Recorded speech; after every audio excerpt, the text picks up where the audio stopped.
বিসমিল্লাহির রহমানির রহিম। আপনারা নিশ্চয়ই ইতিমধ্যে অবগত হয়েছেন, আমাদের ওমানে একটি মর্মান্তিক দুর্ঘটনা ঘটে গেছে। চট্টগ্রামস্থ রাঙ্গুনিয়ার 4 রেমিটেন্স যোদ্ধা একই পরিবারের 4 ভাই একসাথে মৃত্যুবরণ করেছেন। ইন্না লিল্লাহি ওয়া ইন্না ইলাইহি রাজিউন। ঘটনাটি ঘটেছে গতকাল রাত্রে ওমানের মিলাদ্দা নামক স্থানে। আমরা যতটুকু খবর নিয়েছি তার মধ্যে যতটুকু আমরা বিস্তারিত অবগত হলাম, তারা 4 ভাইয়ের মধ্যে একজন থাকে নিজুয়া এলাকায়, একজন থাকে আলসুইকে, আর 2 জন থাকে বিল্লা নামক স্থানে। তারা 4 ভাইয়ের মধ্যে 2 ভাই আগামীকাল দেশে যাওয়ার কথা ছিল, সেই জন্য সবাই একসাথে আসছেন, এক জায়গায় হয়েছেন, বাড়ি যাওয়ার জন্য বাজার সাজারও করতেছেন। তো গতকাল রাত্রে রাত 7টার দিকে তারা বারখাই এলাকায় ছিল, 4 ভাই একসাথে একই গাড়িতে ছিল। তারা বারখা থেকে 7টার দিকে, সম্ভবত হয়তো 7টার পরে তারা রওনা দিয়েছে মিলাদ্দার দিকে। তো মিলাদ্দা একটি পলিক্লিনিক আছে আমাদের একজন বাংলাদেশি ডাক্তার নোমান সাহেবের। তো ক্লিনিকের সামনে একটি কাঁচা রাস্তায় তারা গাড়ি পার্কিংরত অবস্থায় সেখানে মৃত্যুবরণ করেন। আমরা আরও জানতে পেরেছি 8টা 26 মিনিটে বারকা এলাকায় তাদের এলাকার চাচাতো ভাই ফারভেজ নামে, তারা 4 জনের মধ্যে একজন গাড়ি থেকে একটি ভয়েস এসএমএস পাঠিয়েছে যে আমরা খুবই অসুস্থ, গাড়ি থেকে বের হতে পারছি না। তা বলে তারা যেই জায়গায় ছিল ওই জায়গার লোকেশনটি তার হোয়াটসঅ্যাপে পাঠিয়ে দেয়। এরপর পারভেজ 10 মিনিট পর তাদের সাথে যোগাযোগ করলে তারা আর কেউ ফোন উঠায়নি। এর পরবর্তীতে রাত 1টা 30 মিনিটের দিকে মিলাদ্দা এলাকায় আমাদের 2 প্রবাসী বাংলাদেশি ভাই, একজন একটি গ্রোসারি দোকানে চাকরি করেন, আরেকজন একটা অটো ইলেকট্রিশিয়ান দোকানে চাকরি করে।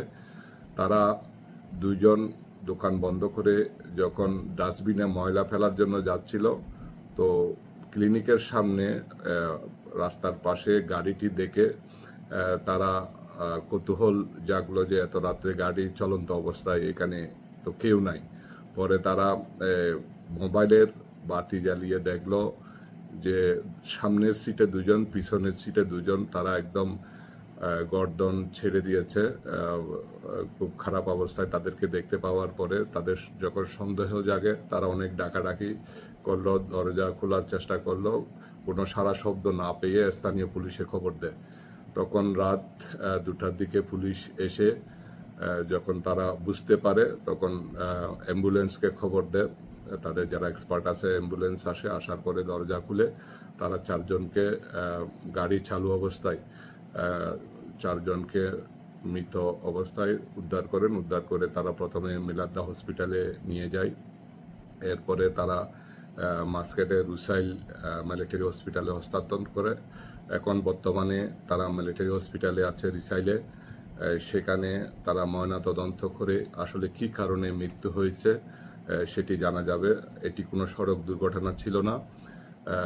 আমরা ধারণা করতেছি ওইখানে স্থানীয় ক্লিনিকে হয়তো ডাক্তারের কাছে যাওয়ার জন্য তারা ওইখানে গিয়েছিল। আসলে তারা হয়তো গাড়ি থেকে বের হতে পারে নাই, যতটুকু আমরা বুঝতে পেরেছি। তো আমরা যতটুকু এখন ধারণা করতেছি হয়তো কোনো কারণে এমন কিছু হয়তো তারা খেয়েছে যার কারণে বিষক্রিয়া হয়ে তাদের মৃত্যুবরণ হতে পারে। আসলে এখানে বলাটা খুবই মুশকিল। এখন এখানকার রয়্যাল ওমান পুলিশ তারা এই বিষয়টি তদন্ত করতেছে। তারা খুব আন্তরিকভাবে বিষয়টি সিরিয়াসলি তারা নিয়েছে এবং তারা তদন্ত করে ময়নাতদন্তের রিপোর্টের পরে আমরা আসলে বিষয়টি জানতে পারবো। আমরা এখানে এই 4 ভাইয়ের মৃত্যুতে ওমান প্রবাসে শোকের ছায়া নেমে এসেছে। আমরা চট্টগ্রাম সমিতি ওমানের পক্ষ থেকে সার্বক্ষণিক তাদের আত্মীয় স্বজন, এলাকার লোকজন যারা আছে তাদের সাথে যোগাযোগ হচ্ছে এবং আজকে রাত্রেও আমরা চট্টগ্রাম সমিতির পক্ষ থেকে একটি প্রতিনিধি দল ওখানে পাঠিয়েছি যেখানে ঘটনাটি ঘটেছে এবং তাদের অনেক আত্মীয় স্বজন, তাদের চাচাতো ভাই, মামাতো ভাই এবং এলাকার লোকজন ওখানে আসছে। সবার সাথে আমাদের কথাবার্তা হয়েছে। দূতাবাসও খুব আন্তরিকভাবে বিষয়টি নিয়ে কাজ করতেছেন।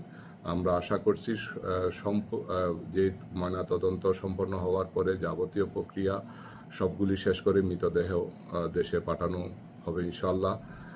সবাই দোয়া করবেন মহান আল্লাহ যেন তাদেরকে জান্নাতবাসী করেন। আমরা চট্টগ্রাম সমিতি ওমানের পক্ষ থেকে শোকাহত পরিবারের প্রতি গভীর সমবেদনা জানাচ্ছি। আল্লাহ হাফেজ।